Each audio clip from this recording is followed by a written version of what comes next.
ഞാൻ അത് കഴിക്കലില്ല, ഞാൻ ഇത് കഴിച്ചിട്ടുണ്ട് എന്ന് പറഞ്ഞിട്ടാണ് നമ്മൾ പലപ്പോഴും ഡയറ്റിനെ ഇവാലുവേറ്റ് ചെയ്യാറ്, അല്ലെങ്കിൽ ഒരു ഡയറ്റുള്ള ട്രാൻസ്ഫോർമേഷൻ ജേർണിനെ ഇവാലുവേറ്റ് ചെയ്യാറ്. സത്യം പറഞ്ഞാൽ നിങ്ങൾ അവിടെ കഴിക്കാതിരിക്കുന്നതോ നിങ്ങൾ കഴിക്കുന്നതോ അല്ല അവിടെ മെയിൻ ഫാക്ടർ.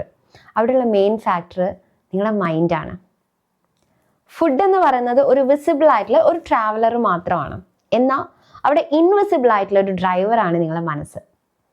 അതിലുണ്ടാവുന്ന ഗിൽറ്റ് ഉണ്ടായിരിക്കാം, അതിലുണ്ടാവുന്ന ഫിയർ ഉണ്ടായിരിക്കാം, അതിലുണ്ടാവുന്ന സ്ട്രെസ് ഉണ്ടായിരിക്കാം. ഇത് മൂന്നും, സ്ട്രെസ് ഓൾറെഡി നമുക്ക് മാനേജ് ചെയ്യാൻ നമുക്ക് അറിയുന്ന കാരണങ്ങൾ ഉണ്ടാവാം.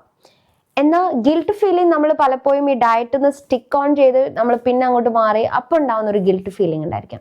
ഫിയർ ഫാക്ടേഴ്സ് ലൈക്ക് ഇത് കഴിച്ചാൽ പ്രശ്നമാവോ, ഇത് കഴിച്ചാൽ പ്രശ്നമാവോ, ഇത് കഴിച്ചില്ലെങ്കിൽ പ്രശ്നമാവോ എന്നുള്ള ഫിയർ ഉണ്ടായിരിക്കാം. ഇങ്ങനെ ഇതെല്ലാം കമ്പൈൻഡ് ആയിട്ടാണ് ഒരു ഡയറ്റ് ജേർണി. അപ്പോൾ ഈ മൈൻഡിനെ ബാലൻസ് ചെയ്യുക എന്ന് വെച്ചാൽ ഇൻവിസിബിൾ ആയ ഡ്രൈവർ പ്രോപ്പറായിട്ട് ആക്സിലേറ്ററും ബ്രേക്കും കൊടുക്കാൻ പഠിച്ചു കഴിഞ്ഞാൽ ഡയറ്റ് ജേർണിയിൽ ട്രാവൽ ചെയ്യുന്ന നമ്മൾ ഒരു ലക്ഷ്യസ്ഥാനത്ത് എത്തുള്ളൂ. അല്ലാതെ ആക്സിലേറ്ററും ബ്രേക്കും ബാലൻസ് ചെയ്തിട്ടില്ലെങ്കിൽ നമ്മൾ വണ്ടി എവിടെയും പോയി ഇടിക്കൂലേ, അതുപോലെ തന്നെയാണ് ഒരു ക്രാഷ് ലാൻഡിങ് ആയിരിക്കും ഡയറ്റ് ജേർണിയിൽ ഉണ്ടാവുക.